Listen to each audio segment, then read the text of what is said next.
Commentary, the Adrian Show edition. We're Popper commentators, Adrian Gwarzalez and Aaron Rubin. How's it going, Aaron? Hey, it's going great. Big time show listener. Yeah. I'm super excited to be on here for the first time. Yeah, thanks for coming and joining us today. As you may or may not know, Mike has recently moved to Boston, Austin with a B, and so he was unavailable to record today, but we got Aaron, who is a local player at Pat's Games. And what did you play on Friday, Aaron? I played the same thing that I play every single Friday, which is Mono Blue Delver. And that is actually the deck we'll be discussing today. I played Teachings. Aaron and I split in the finals, although I did crush him in the 2 games we played. I mean, you mulled a 5 though, so... Yeah, he wrecked me super hard, and then I tried to go for this line where I balanced his creature so I can just get in there with a ninja. And it started working, but he just outcard advantaged me. It was a good couple games. And so you said you play Delver every week. And so to that, and in an effort to have more tier 1 decks on the show, that is what we're covering. And you actually sent me your list. So why don't you walk through the different cards here and explain your choices, basically the creatures, sure, for our listeners. Yeah, for sure. So I think the creature base is pretty set in stone with all the Delver decks. There's 4 Delver, 4 Miscreant, 4 Spell Stutter, 4 Ninja, and 4 Spire Golems. There's some lists that are running like the Cloudfin Raptor or the Phantasmal Bear. Those are interesting. I just don't think they're right for the current meta, especially since it's so grindy. We can talk a little bit more about the meta later. And so there's a lot of synergies here in the creatures. The Fairy Miscreant is U. 1/1. Whenever another Fairy Miscreant enters the battlefield, you can draw a card. And that combos with Spellstutter Sprite, which is 1 and U for a 1/1 Fairy. When it enters the battlefield, you can counter a spell equal or less than the number of fairies you control. Mm-hmm. And so you're able to stick threats, draw cards, and still be able to counter spells. Right, and that leads into the Ninja. So, I mean, a great curve is just turn 1, Fairy Miscreant, turn 2, Spell Stutter, Sprite counter their 2-drop, and then turn 3, take that Spell Stutter back to your hand and play a Ninja. And a Ninja is, it's typically 3 colorless and a blue, but you can ninjutsu it into play for a colorless and a blue, and you basically just take an unblocked creature back to your hand and put Ninja into play, attacking, and when it deals damage, it draws you a card. So that card just has the potential to close out games real fast if it goes unanswered. And that's sort of Delver's whole thing, is stick a threat, draw a ton of cards, and then counter all of your opponent's stuff. And of course, the namesake of the deck, I'm sure most people know this, is U for a 1/1. And at the beginning of your upkeep, you can reveal the top card of your library. If it's an instant or sorcery, it turns into a 3/2 flyer. Yeah, there's just a lot of games where you stick a turn 1 Delver, it flips, and then that just gets you there. So it's a very fast deck if you're a blue player. I love blue. You got the counter spells, so you just kind of stick a fast threat and just protect it to the W. And our last creature is 4 copies of Spire Golem. It's a 2/4 flyer with affinity for islands. So realistically, you're hoping to play this for free, although in a pinch, you could just play it on turn 3 for 3 mana. Yeah, ideally, you're not going to want to do that, but, if you're up against, like, mono-red goblins or just sometimes Stompy, and they're just got real underneath you, you can play the turn 3 Spire Golem. Typically, you're going to want to hold up counter spells or balance spells to interact with them and play this for free. This also goes well with the Ninja. When you have 6 islands, you can just, bounce it back with the ninjutsu and recast it for free, which is real nice. There have been a lot of times, too, where I just have these stranded in my hand until I get 5 or 6 islands and then drop 3 Spire Golems in one turn, and that's just really overwhelming for the opponent to deal with. It's kind of the mirror enforcer of the deck, right, in a way. So that's the creature suite. They're all based on generating value, being cast for free, or interacting with your opponent in some way. The only one that really doesn't fit into that is Delver, which is just, an efficient flying beater. But let's go into your spells here. First up, we have a 1 of Bone Splitter. Yeah, this card's just, it can either be really great or not so great. In the mirror match, it's really good. It can break through those Spire Golem board stalls. It can just get you there in races against Stompy or against Mono Red. It's not as great in grindier matches. So against like Teachings or against Kuldotha Boros, it's not. Well, I guess it can get you through. What's the Mole Drifters? Right. It can get you through Mole Drifters. So it's a just good card to break through Borstalls. Sometimes push through some extra damage. And it's an artifact that gives your creature +2/+0. So it sticks around, and you can put it on one of your multitude of flyers, and you build your own Delver, I guess, also if you need to. Next, we have 2 of the most powerful blue cantrips ever printed. 4 of Ponder and 4 of Preordain. Ponder is you look at the top 3 cards of your library, put them back in any order. You can then choose to shuffle or not. Afterwards, you draw a card. Preordain is scry 2, draw a card. So these are sort of the reasons that Delver is so good, right? Yeah, I mean, the deck runs a ton of instants and sorceries already, so the probability of blind flipping a Delver is probably like 50%, but Ponders and Preordains just allow you to set it up so you get that Delver flip on the next turn. I mean, sometimes that won't happen, but that's what you're going for. And yeah, these are just really good. At any point in the game, really, these cards are great to see. Later on in the game, you can Preordain and just put some islands at the bottom of your deck when you need some action. Ponder, you get that shuffle action. So they're just really good cards all around, and they're definitely staples in the deck. And they're just insane cards. No Brainstorm in the list, as there is no shuffle effects, so no reason to play Brainstorm. Next, I'm going to skip around on your list here a little bit just so that we group some light cards. You running a 2/2 split of Vapor Snag and Snap. Vapor Snag is unsummon. You return a creature to its controller's hand, and then they lose a life, so it's unsummon with upside or downside depending on what you're targeting. And then we have Snap, which is return a creature to its controller's hand or owner's hand, untap 2 islands, and it's 1 in you. Yeah, this is kind of... I've played around with whether or not Vapor Snag was better or Snap was better. I ran 4 of each and just kind of played around with it. And there's just certain matchups where Vapor Snag is really great against the aggro matchups, and Snap is going to be better against the control matchups or the grindier matchups because you can snap your Spellstutter Sprite and then you basically have another counter spell. My greatest snap ever when I was playing Delver on Moto was someone tried to Gigadrouse me. And so I snapped one of my creatures in response to after the Gigadrouse. Mm-hmm. I tap my mana, the Gigadrouse resolves, and then I snap, and then I untap my 2 islands. I'm able to leave a counter spell for like Freed from the Real or something. That's sick. Yeah, it was the best snap. That's my snap play. Snap is a strong card. But yeah, essentially, I have a 2/2 split because there's just matchups where sometimes I want to sideboard out my Vapor Snags and sometimes I want to board out my Snaps, and it's just kind of, it gives me some flexibility in games 2 and 3 to kind of really hone my deck into what it's wanting to do. Next up, we have several counter spells. We have 4 of actual counter spell, UU counter target spell. We have 2 of Deprive, which are basically counterspell 5 and 6, right? They're yes. UU counterspell, return a land to your hand. And then we have Daze, which is 1 in you, counter target spell unless they pay 1, and you can play it for free by returning an island to your hand.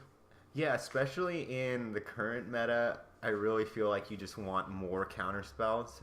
So counterspell and Deprive is really great. I honestly feel like I want to be running more than that. So I actually have recently changed the Dazes into Dispel. So I have 2 main deck Dispels. And that's just because the meta has become so grindy. You have so much, blue-red. I mean, blue-white Kuldotha or Mystical Teachings. And so that kind of just gives you... It's just a tech against the meta. Daze is a great card. I love that card. I just don't think it's that great right now. Right. Because the Kuldotha Boros deck is particularly resilient to counter spells because they can flash back most of their like payoff cards, or it doesn't feel good to counter like a token generator, because then it's like you didn't really 1-for-1 them. Right. And then we have our final card on the list. Granted, it's one of the most powerful cards. It's banned in every other format except Vintage. where I believe it's actually restricted. Is it? I actually don't know. I'm not sure about the vintage format. And it is Gush, which is 4 and a blue. Draw 2 cards, but really you can return 2 islands to your hand and play it for free. So you can tap 2 islands, return them to your hand, draw 2 cards, and then be able to play whatever you've just drawn. Right. So you can replay the land for the turn. So if you have 4 islands, for example, and none in your hand, you can tap 2 to float them, gush them back to your hand, play your land for the turn, generally creating you a 5th mana and just drawing 2 cards. So it's just a really powerful card. I've got 2 in the list right now. I'm actually thinking of upping it to 3 and just playing around with that for a bit because it's just really good. And as the meta gets grindier and grindier, you just want more card advantage. Right, and so the only non-bow here is that Gush is very bad with Spire Golem because Spire Golem wants more islands in play, whereas Gush, you're returning them to your hand. Although I guess the situations in which you might play one of those spells are generally pretty mutually exclusive. Right, so, I mean, there's a lot of times where I'm not usually gushing until turn 4, unless I desperately need to, so I can tap 2 islands for a Spire Golem, then gush those islands back to my hand and play my land drop for the turn. So that's generally what your turn's going to look like when you're playing a Gush. And then you can curve out your 4th land for the next turn, play another Spire Golem, or do whatever. Awesome.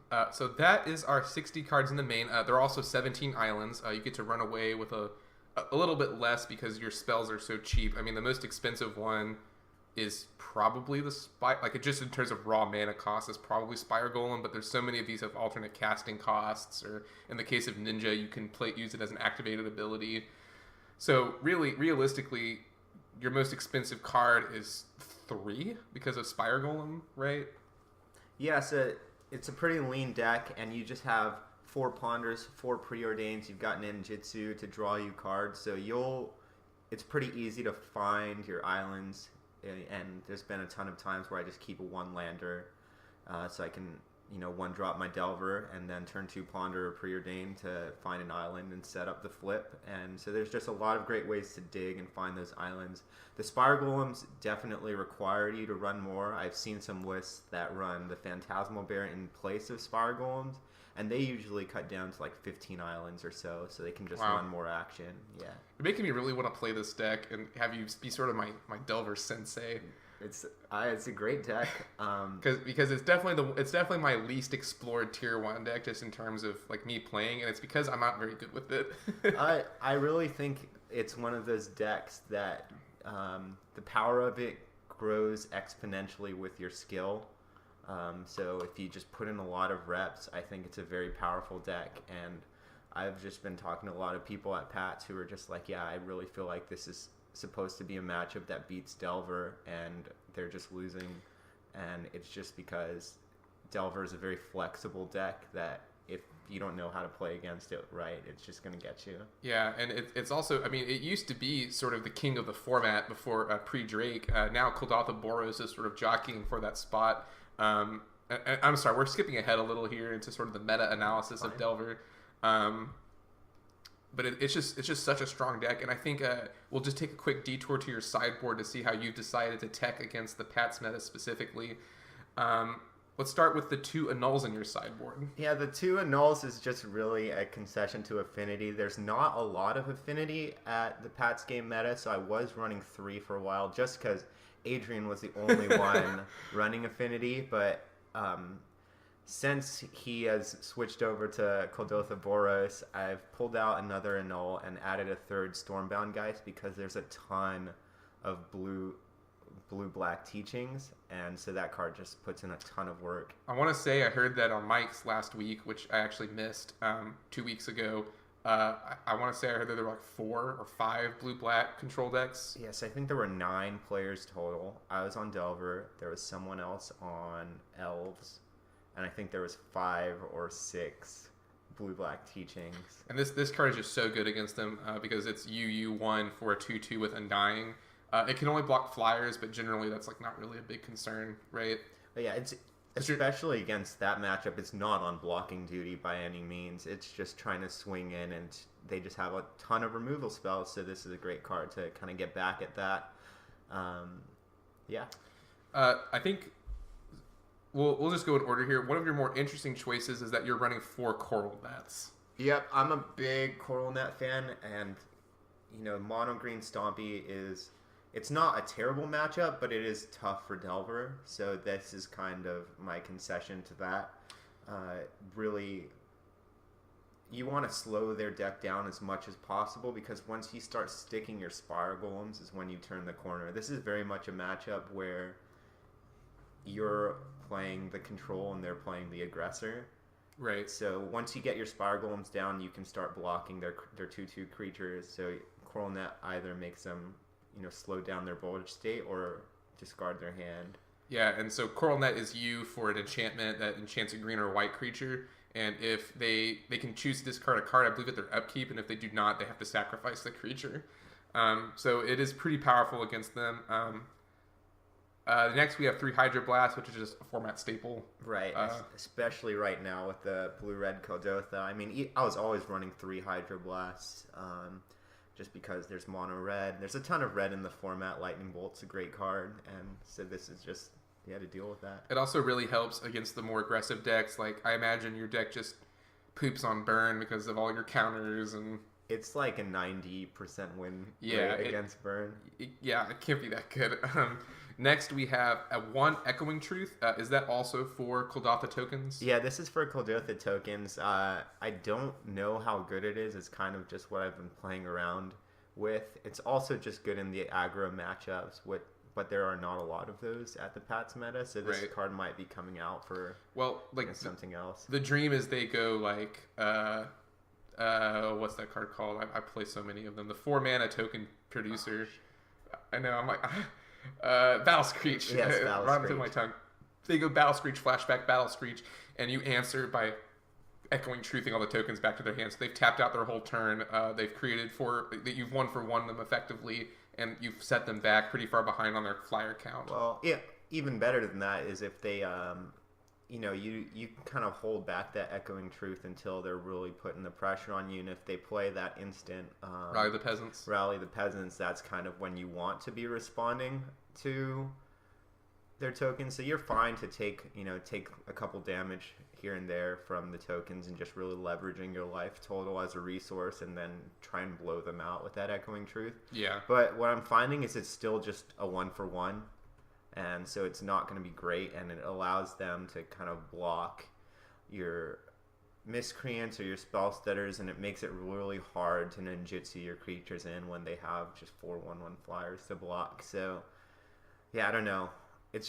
Kodotha is just a really tough matchup for Delver. Oh, I know. Yeah. This is my favorite card in your entire list because it's actually really spicy and it's really good. It's 2 of Prodigal Sorcerer in your sideboard. Yeah, so Prodigal Sorcerer is the tech against the mirror match. And the reason it's also really good against elves, which is also a tough matchup. And the mirror match, this card, there's quite a debate whether you run Prodigal Sorcerer or Thornwind Fairies, because Thornwind Fairies ups your fairy count, so you can get more value out of your Spell Stutter Sprite. But I'm more concerned about the elves matchup, so running Prodigal Sorcerer protects your creature from an aerial volley. So that's kind of why I'm running Prodigal over Thornwind. Let's also not exclude the fact that you are playing the 7th edition foil version of Prodigal Sorcerer. It's just such a beautiful card. I know, it's just such a great looking card. Like, how can you not? I mean, it is that tint is good. I think I would like to play the F&M promo one because it's the original art, and I think it kind of looks like another local player, Nick. So I just like to imagine him being in my deck and taking care of elves for me. Yeah, but this card's great. It hits spells. It turns off their spell stutter counters in the mirror, and it just takes away a ton of 1/1 creatures and elves. So it's really good. Awesome.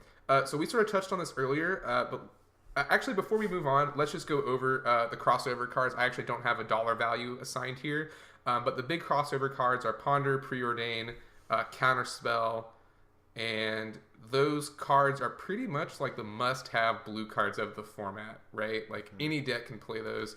Spellstutter Sprite has some extra utility in some control decks lately. I've been seeing them in some Tron lists. Yeah, some Tron lists running them. There's this merging deck, the blue-red fairies, Oh, I have played that deck. It's actually really sweet. It's splashing red for like Bolt and Flame Slash.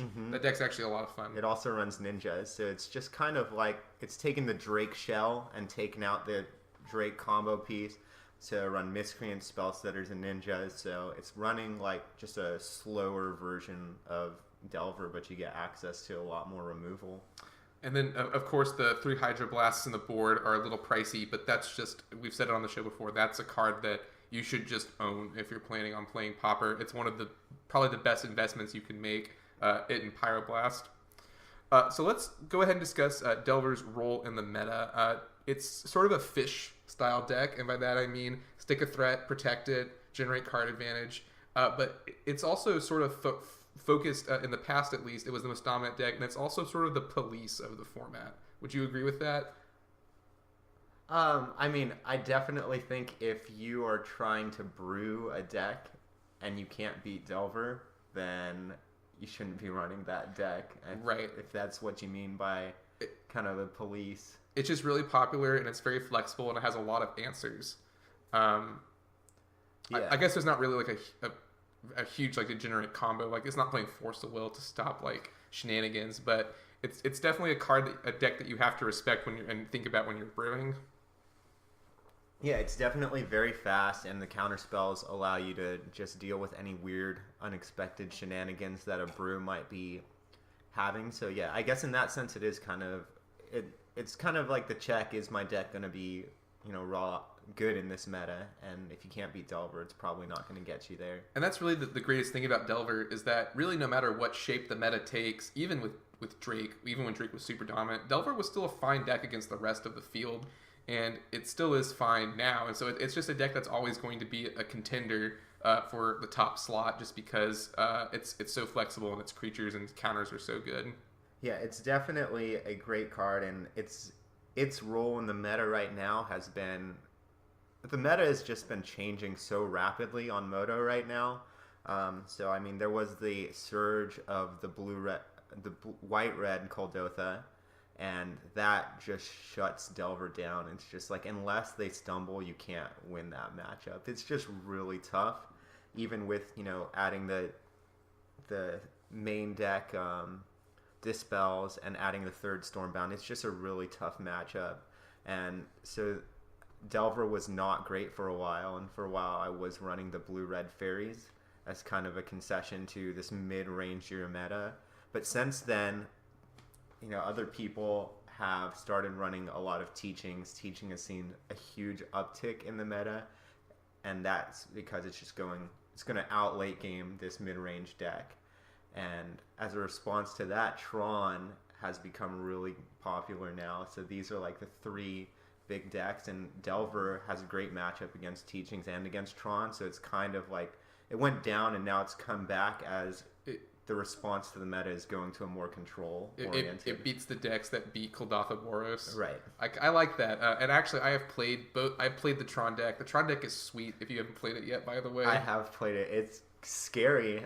There's one time where it just ran me over. It's got some great cards. Yeah, any time where you can like tap like 2 lands and play a Mole Drifter, you're doing something right. Right. It looks really sweet, really fun. I probably want to build it and play with it. But I'm also just a little... grinder. A little Delver player. A little Delver grinder. I want those tickets. I want those treasure chests. Sweet ticks. Yeah. Aaron and I have a pretty good relationship. We generally burst into song in the middle of our matches. Yeah, it's just Adrian's definitely just the most fun person to play with at PATS. Thank you. I hope no one else is listening to the show. I mean, we just have great banter, and it's a lot of fun. That's Aaron's role in the meta, just so everyone knows. Aaron's role. And now, so interestingly, in the Pats meta, you're basically the only dedicated Delver player, which I find interesting because the deck is so popular on Moto and is so good. Do you think that's people they don't want to play a deck that's already pretty well represented, or? Yeah, I honestly don't know what it is. Because I just do so well with it at PATS, I thought people who are kind of just like soul searching for a deck would just be like, oh, this guy's just crushing it with Delver, let me hop on that train. But no one ever seems to be picking it up. Kevin Bishop another local player who I think he was in the top 8 in our local Rags to Riches tournament. He was a Delver player too. He was playing the blue-black version though, right? No, actually for the Rags to Riches he was on mono blue. Lately he's been just enjoying blue-black just for fun. But we had the same 75 going into that tournament. And so Kevin's a great Delver player too, but him and I are kind of the only ones playing that. Yeah. I guess I'll just have to join the Three Musketeers here.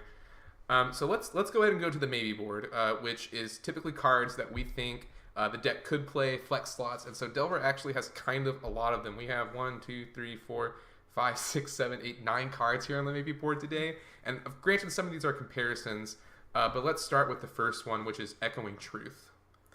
Yeah, I mean, I'm running one copy of this right now. As you know, if you hit mono white tokens, this is a great card. Sometimes it can blow out the Kuldotha deck. Sometimes against Affinity, I'll bring this in as well, and sometimes it can hit, multiple Carapace Forgers or multiple. What's the other 4/4 with Affinity? Mirror Enforcer. Yeah, multiple Mirror Enforcers. That is so obnoxious, just so you know. it's so sometimes it's really great, and sometimes it's just a 2-mana snap that doesn't get you your lands back. So. Almost like a boomerang. Yeah, it's almost like a boomerang. Aaron wouldn't let me put boomerang on the maybe board today. He said there's no way that anyone would ever play that I'm card. not running boomerang, no. I would say sweet. So Echoing Truth is good against some decks and not against others, and you mentioned wanting to cut it from your current sideboard anyway. Yeah, I'll probably cut it for just something a little bit more consistent, because it's just not getting me what I wanted out of it. Yeah. Our next and our first comparison is Prodigal Sorcerer, which is what you're running, versus Thornwind. Is that what it's called? Yeah, Thornwind Fairies. Which is we talked about a little, and then the final one is Serrated Arrows. So all of these are basically pingers. But I guess you're realistically using them all on the same turn, because Prodigal and Thornwind are 3 drops. Serrated Arrows is a 4-drop that you get to activate immediately, but no matter what, you're doing it a turn. Right. Yeah.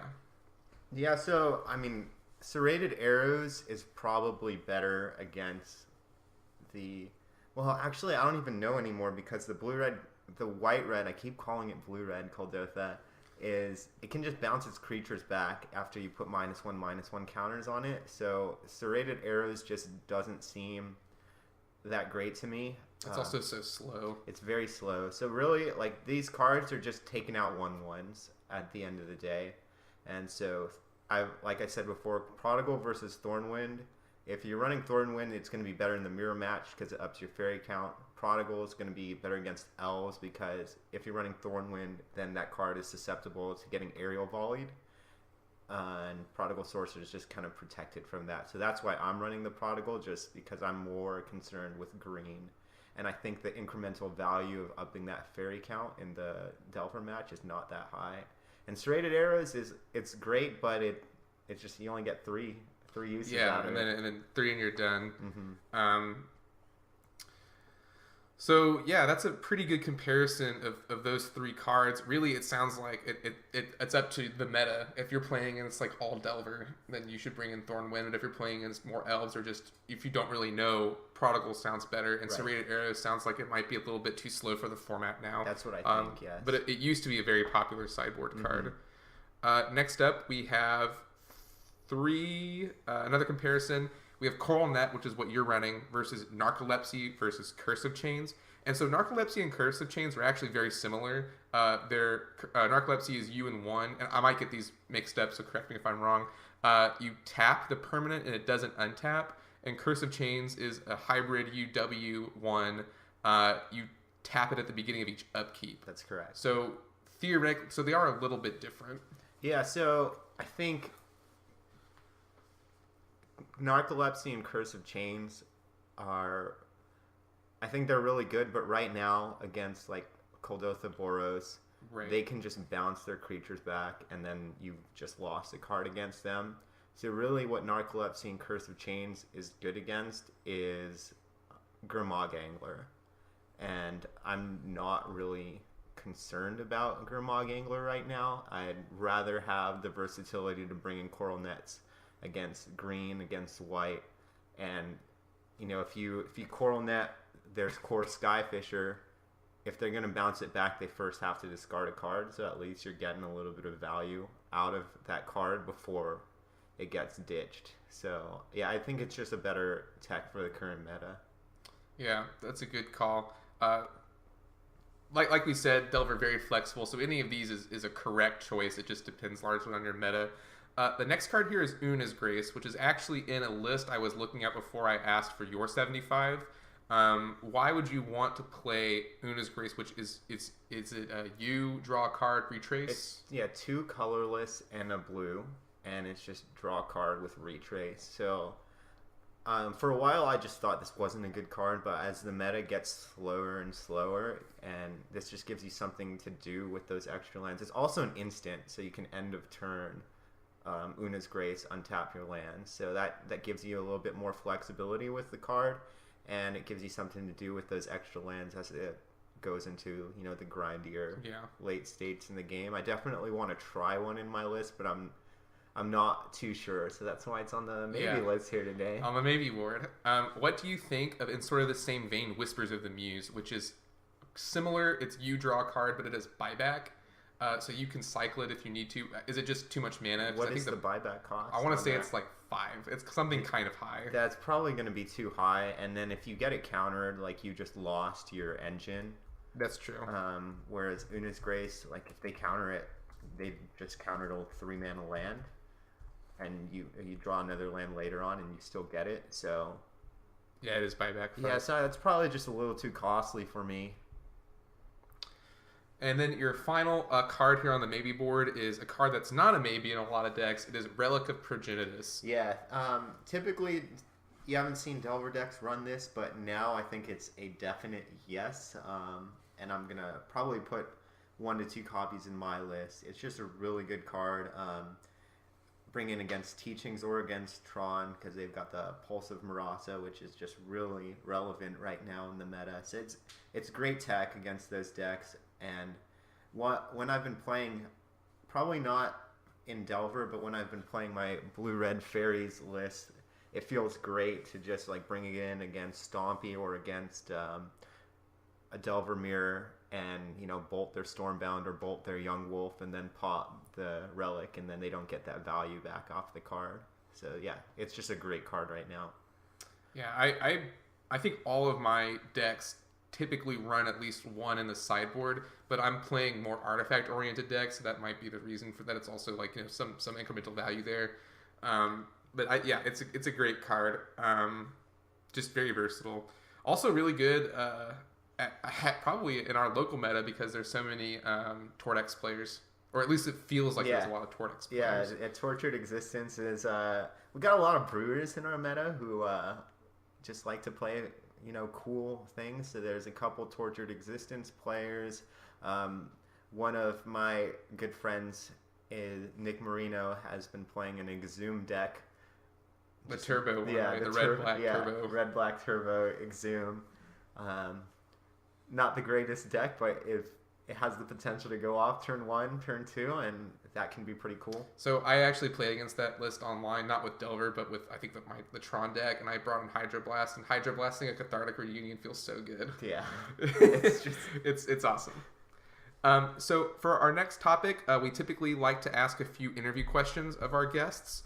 You're our first local player on the show, so you get to you get the interview questions. Sweet, awesome. So our first question here is to tell us a little bit about yourself, where you're from, what you do for a living. I've actually crammed like 5 questions into this first one. That's fine. Yeah, just a general background. Yeah. For sure. I'm from California. I grew up in Los Angeles, and then I went to school at UC Santa Cruz in Northern California. Banana Slugs, what up? Is that really your mascot? Our mascot's the Banana Slugs. Yeah, right. And it's the it's an interesting story. The students got to vote, and it was either between the sea lions, because we're right on the coast, and there's this little bay where a ton of sea lions come, and we're also in the forest, so there's just a ton of these really disgusting banana creatures. slugs. Yeah, and banana slugs. So obviously the students voted for the banana slugs. I mean, why wouldn't you? We have this really cute little cartoon slug mascot now, Sammy the Slug. So yeah, that's what I did for school. I studied business, so now I'm an accountant.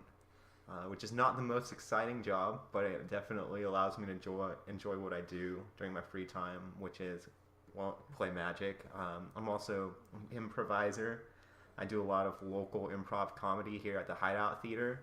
For those who don't know, the Hideout's on 7th and Congress.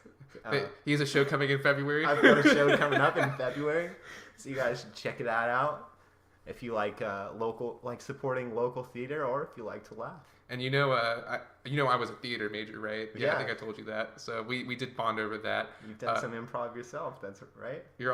And you're also, like me, a huge weeb. We share a mutual. He's wearing a Kingdom Hearts t-shirt today. We share a mutual love of Final Fantasy and anime. Yeah, just recently getting into anime. I've been watching for about a year now, just whatever's on Netflix. But yeah, it's great. I love it. How did you first get into Magic? What was your first set? So I got into Magic in high school when my best friend had been playing it for a long time, and he's just like, "Oh, yeah, you should try this out since you like." I was playing like Warcraft 3 with him, and just other nerdy games. So he's like, "You'd probably like this," and so I started playing in 9th edition, and my very first tabletop deck was Mono Blue Control, which is probably why I'm a Delver player now. And I was running 4 counter spells. I was running just a lot of the cards that I'm running in the Delver list are just, I was running 4 Spire Golems. I think I was running like Thieving Magpie instead of the Ninja of the Deep Hours because I didn't know about that card. But that's basically. Well, would it have been out yet in 9th edition? I'm not sure. Because it's from Kamigawa? I actually don't know. I think that would have been, it was Kamigawa then 9th edition. Yeah. Thieving Magpie, though, good card. It was a fun card, yeah. So I think it's just definitely taps into like that nostalgia for me of this is my very first deck. Yeah, definitely. Mm-hmm. What is your usual level of play? I know you from Moto and F&M. You're actually quite a Moto grinder, though. Yeah, I've been playing a lot of Moto, and I don't really expand my Moto collection. I've got just like 3 Pauper decks that I just play around with. I've got Stompy, I've got Delver, and now I've made the Blue-Red Fairies deck. And that's pretty much all I have, so I just sell back, all of my treasure chests or like cards that I get. Why don't you tell that sweet value story you told me before the show? Yeah, for sure. Didn't want to like brag, but essentially I've had accumulated so many tickets. I have like 360 tickets, and so I just posted in the local Austin like community, hey, does anyone want to trade tickets for either like PAX tokens or regular cards? And I was able to trade with someone for like a Scalding Tarn, a couple Misty Rainforests, just really good value cards, just because I don't have any use for these tickets. So it was really cool, and that also kind of inspired me. Like, I want to grind on Moto even harder now if I know this is what I can get. Yeah, dude. I mean, that's the dream, right? Is like playing a budget format to like slowly acquire like really high value cards. Like that's like the dream. Yeah. I'm interjecting myself in your interview. I'm sort of the opposite. I bought like 4 Wastelands and like 4 City of Traders right when Tempest Remastered dropped, and then I sold all of them, and now I have like the complete Pauper collection on Moto. Nice. But I'm a content producer, Aaron, so I gotta flex off for the fans, you know. Mm-hmm. Our next question is, how did you get into Pauper specifically? Like, what attracted you to the format? Gosh, I don't even remember. I think it was my buddy Nick Marino. He's a local player. Said that he started playing Pauper, so I just kind of looked at what the meta looked like, and I saw Mono Blue Delver, and I was just like, oh yeah, this deck, I like this deck, and that's kind of what brought me into it. That's kind of funny. The next question is, what's your favorite Pauper deck? I think we already know the answer to that. Yeah, definitely Delver. It's the only deck that I've ever brought to an F&M, and I think I started playing Pauper with you guys, I think it's like last March or April or something, so it's almost been a year, and I've not brought any other deck to F&M except that one. I mean, you're dedicated, I'll give you that. What types of decks do you usually enjoy? It sounds like blue control. I definitely like blue. I mean, I do enjoy Legacy, so blue's kind of just like the backup. I normally play blue where it's the backup. So I'm an Infect player in Modern. Mm-hmm. So just a very proactive plan. You've got some Spell Pierces or Dispels to protect your plan, or also an infect player in Legacy, so you got the Brainstorm, Force of Wills to just back up your combo. Well, there's a lot of crossover between those two decks, right? Like, Right. really, you get Berserk and Invigorate and Legacy, and I guess Force and Daze. Yeah, I mean, I guess I'm just very much like a develop your board very quickly and then just protect it. Right. Yeah. I mean, it's sort of how I just like to play Affinity in basically every format. So, I mean, Chalice on 1, man, it's the greatest play in the game, you know? It's really devastating sometimes. Greatest play in the game.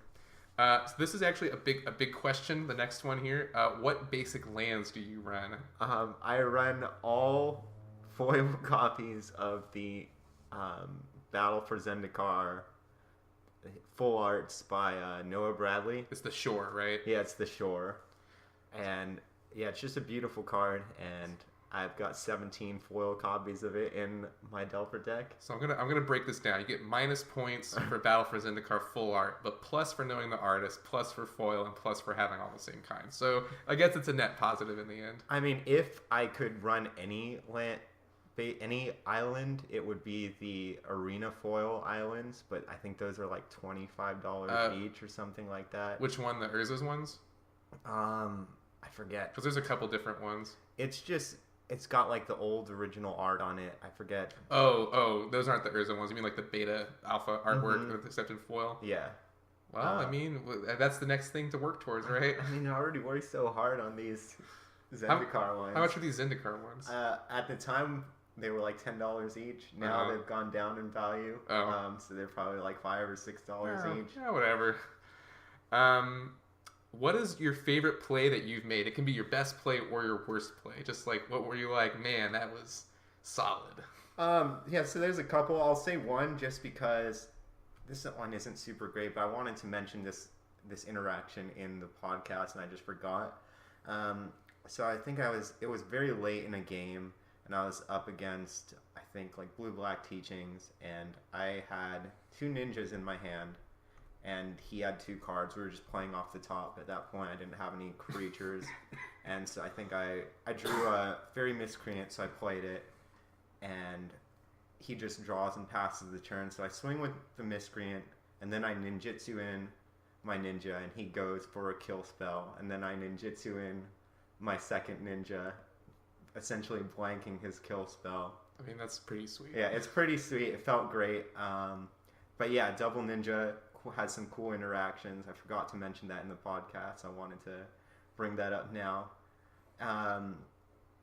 But there was another one when I was up against Slivers. This one might be complex to explain, but they essentially had.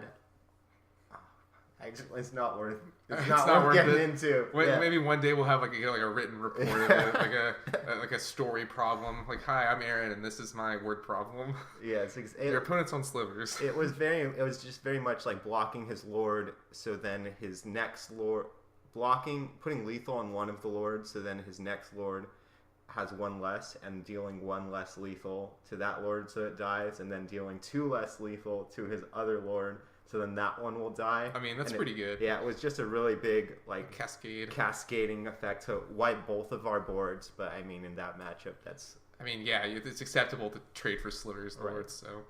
So, are you nostalgic about anything in the game? It sounds like Mono Blue in 9th edition, but anything else?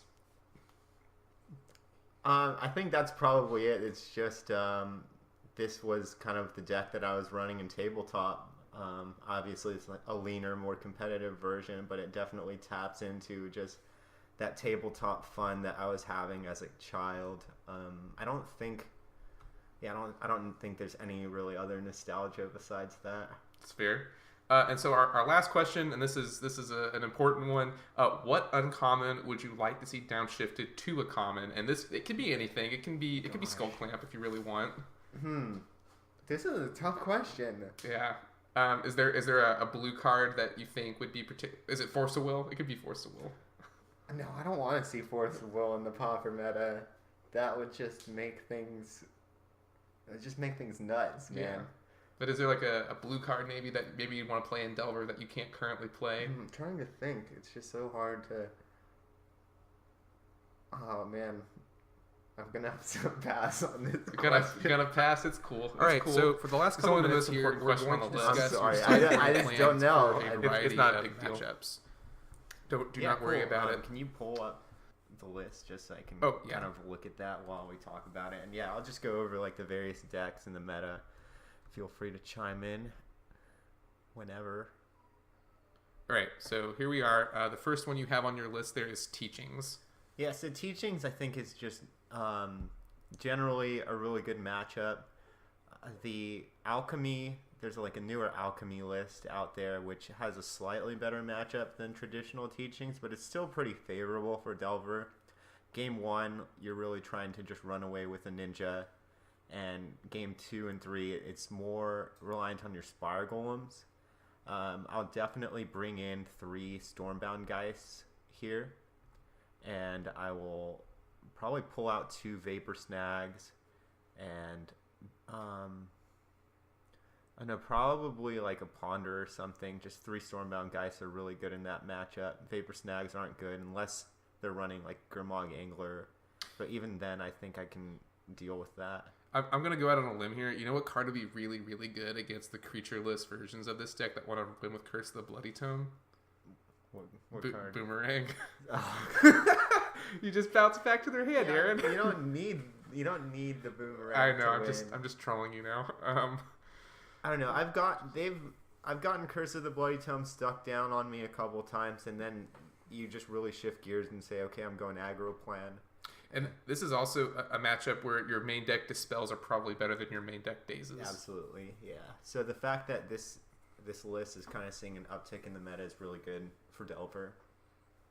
How would you board versus Tron? Against Tron, it's also a really good matchup. I think it would probably be very similar. You bring in the 3 Stormbound Geists and probably pull out two Vapor Snags and a Ponder. They're just both of the decks, Tron and Teachings, are just trying to do very similar things, go into the late game and then just outvalue you. And a lot of the more control, not Rug Tron, but the more control-oriented Tron lists are running Teachings themselves. Mm-hmm. And some of them are running spicy little magma sprays, so... Yes, that I have felt the pain of that before, but I think that's just what you'd bring in. Maybe some Hydroblasts if you're wanting to tech against the magma sprays. Or even like Rolling Thunder or something potentially. Yeah, so that's also a card that you would want to consider. What about the Mirror? Yeah, the Mirror's real good. So you're bringing in 3 Stormbound Geists, and then you're going to bring in your 2 Prodigal Sorcerers, and I think you're going to pull out here the probably 2 Vapor Snags, just because you're not as concerned about bouncing the creatures. It's going to end up being like a board stall kind of game. So 2 Vapor Snags, and so that's 5 cards that I've got to bring in. So probably 2 Vapor Snags and some amount of just like Ponders. Ponders they're good cards, but they're very spell-stutter spriteable. Yeah. So just getting outvalued on your cantrips can lose you the game. So it kind of makes sense to just bring out some 1-drops just for these cards that if you stick them, they completely hose. Right. Well, there's no way for them to answer the Prodigal Sorcerer once it's down, or at least not very well. They can Vapor Snag it, but they're not killing it. Yeah. So and that's why you'll keep in 2 snaps just in case they have either a Thornwind Fairies or a Prodigal Sorcerer of their own. You definitely want to bounce that, but Vapor Snags and Snaps tend to be just kind of dead cards because this will devolve into just a big board stall. And so that's why Bone Splitter is also like pretty key in the Bone Splitter is great to break the wall. Prodigal Sorcerer really gives you a lot of value here. So yeah, it's definitely coming down to who can kind of stick a Prodigal Sorcerer first. What about against Affinity? Yeah, Affinity, I'll just definitely bring in those 2 Annuls and those 3 Hydroblasts. Affinity's really fast, so I'll probably pull out the Deprives. I'll probably pull out the Dispels, and probably 1 Gush. Just because they get underneath you, and bouncing your lands back to your hand is just really not what you want to be doing against them. Right, and also there are some cards in that deck that are basically you can't spell stutter sprite them. Mirror Enforcer and Frogmite. Right. And then of course you're bringing in the Hydro Blast to deal with Atog Fling, because Atog is just so powerful, and like you're not going to have a really good way to. Right. Yeah. So having a 1 mana card that can just, if they overextend and just sack everything to a Tog, you can just kind of like deal with that. It's really nice to be able to just let an Atog resolve and not be too worried about it. Annuls are just great to, like you said, hit the Mirror Enforcers. What about the Kuldotha Boros matchup? Although I think you said it doesn't matter what you do, that's unwinnable. It's a pretty unwinnable matchup. I will bring in the 3 Stormbounds and probably the 3 Hydroblasts. I'm not entirely comfortable on what I'm bringing out here. Probably some amount of Vapor Snags, maybe the Snaps. Yeah, 1-for-1 targeted removal doesn't seem very effective, especially against tokens. Yeah, so I think you really are just going for like a grindy match. So you pull out your bounce spells, and maybe like a Ponder, that'd be 5 cards. So your bounce spells and like a Ponder. The Bone Splitter is really good because they just have 2/3 flyers and 2/2 flyers that you can't break through unless you have that Bone Splitter. So you don't want to pull that out. So it's probably going to be that, but it's just such a tough matchup because they draw so much cards, and then all of their creatures they just trade with Delver and they just wall you really well. Yeah, and also I imagine bouncing like a Thraben Inspector is particularly heinous because I'm just replaying another clue. And I mean, there's an argument to keep your snaps in just to bounce your spell stutters so you can use them as counter spells, but it's just such a removal heavy matchup that you don't tend to not have a lot of fairies to be countering things. What about mono red? That seems pretty easy, right? Yeah, that's a great matchup. You just bring in your 3 Hydroblasts and you pull out probably Deprives and maybe a 1 Ninja. They have some creatures that can block the Ninja. They've got the 0/3 Alchemist. Thermo Alchemist. Thermo Alchemist, and just there's the 3/3.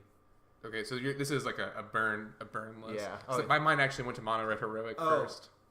But burn seems like such a gimme for this deck because your counters are going to completely nullify their damage, and then the Hydroblast is just so good. You don't even really need life gain versus that deck. No. Also, your main deck dispels are just going to the main deck dispels are great. Spell Stutter Sprites also great. Yeah, because all their good stuff is like 1 or 2 mana. What about Delver Fiend? Oh yeah, that's another one that's also I feel like is a really good matchup. You're gonna bring in the Hydroblast. And you would keep in your snaps and Vapor Snags. Yeah, in that case. Absolutely. So I actually pull out the Bone Splitter because you're very much playing a control match against them. So I'll definitely pull out the Bone Splitter. Probably pull out 1 Ninja. So that's 2 cards. Maybe just like 2 Ponders, something like that, to bring in just your 3 Hydroblasts and the 1 Echoing Truth. I've noticed that you are fonder of cutting Ponders than Preordains. Do you think Preordain's the better card, or is it just easier to set up with? Absolutely, Preordain's the better card. It's just you can put your islands to the bottom of your deck later on.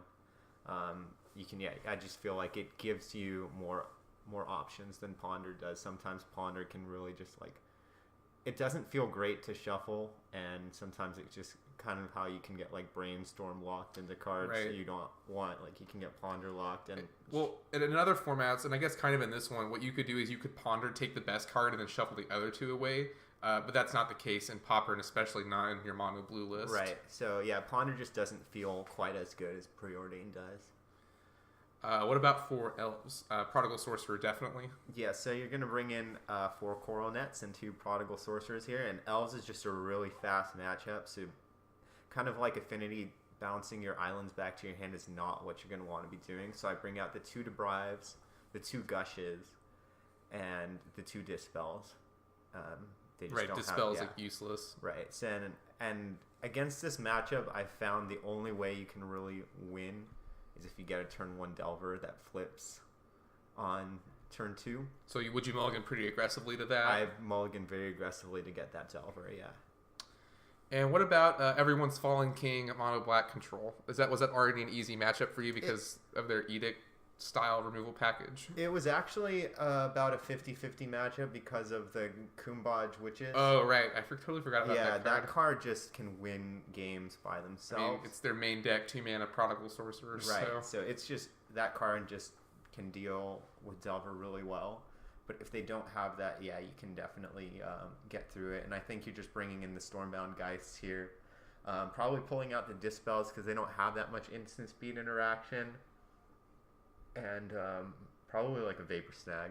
Right. Because you don't want all of their creatures have ETB effects except for Gurmag Angler. So you're just wanting to bounce the Gurmag Angler, having 2 snaps. And 1 Vapor Snag is probably enough to do that. Well, awesome. I think that's about it on time. Thank you so much for joining us today, Aaron, and for your expert analysis of the meta. You're a good Delver player, so we're happy to get you on the show, talk about this Tier 1 list. Why don't you go ahead and do our outro for us? Yeah, no problem. So thanks for joining us today. Check below this video or the description of this podcast for details on where to find us. We like to remind you that if you're listening to this on a platform with reviews, they're always appreciated as they boost our visibility.